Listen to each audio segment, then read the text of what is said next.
ఒకప్పుడు మతం మత్తుమందు అని సామాజిక విశ్లేషకులు, విమర్శకులు, రచయితలు, కవులు, కళాకారులు తరచుగా చెప్పేవాళ్ళు. నిజమే కదా అనుకొని అప్పటి యూత్ మతరహితమైనటువంటి ప్రవర్తనతో మెలగాలని శక్తి వంచన లేకుండా ప్రయత్నించేవారు. కానీ అప్పటికే అక్కడక్కడ అప్పటి యూత్ను చూసి మహాకవి శ్రీశ్రీ ఇలా అనేవాడు: కొంతమంది యువకులు పుట్టుకతో వృద్ధులు, పేర్లకి పకీర్లకి పుకార్లకి నిబద్ధులు. కొంతమంది యువకులు హావన నవజీవన బృందావన నిర్మాతలు అని, ఆ హావన నభావన జిందావన నిర్మాతలు అనే వైపు యువత ప్రయాణించాలని ఆశించిన కాలమది. ఇప్పుడు అలా కాదు. మతం వద్దు అంటే కథం అనే పరిస్థితులు ఉన్నాయి.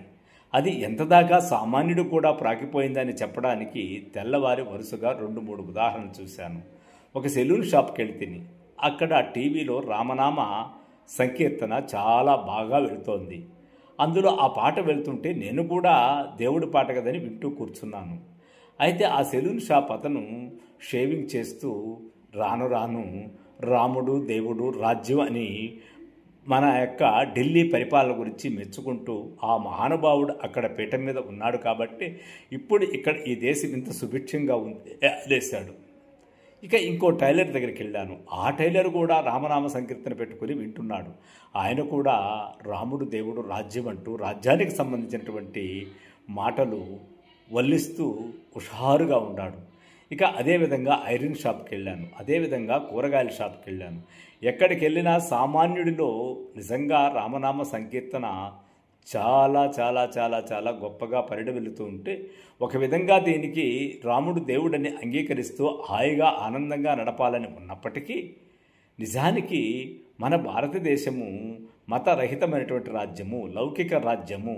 ఇక్కడ రాజ్యానికి ఆ మతము, ఈ మతము, ఈ కులము, ఆ కులము అని లేకుండా అందరూ రాజ్యాంగం ప్రకారము అది సంక్రమించినటువంటి హక్కుల ప్రకారం జీవించాలి అనుకునే మనలో ఇలాంటి కేవలం ఒక మతభావనని, దానికి ప్రాతిపదికగా దేవుడిని అన్వయించుకుంటూ ఏకంగా అధికారంలో ఉండేటువంటి ప్రధానుల్ని, ఆ పార్టీలని కీర్తించే స్థాయికి మతభావన వెళ్ళిందంటే అప్పుడెప్పుడో అనుకునేవాళ్ళం కదా.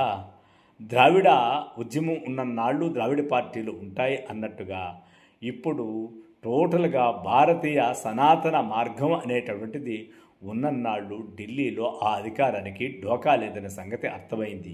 ఇది మంచా చెడా, భవిష్యత్తులో ఎటువంటి పరిణామాలకు దారితీస్తుందా అనేది ఈరోజు మనం ఇక్కడ కూర్చొని లేనిపోని వ్యాఖ్యానాలు చేయడం కరెక్ట్ కాదు. చరిత్ర దారిని మనం వదిలేస్తే ఆ చరిత్రే నిర్ణయించుకుంటుంది ఏది మంచో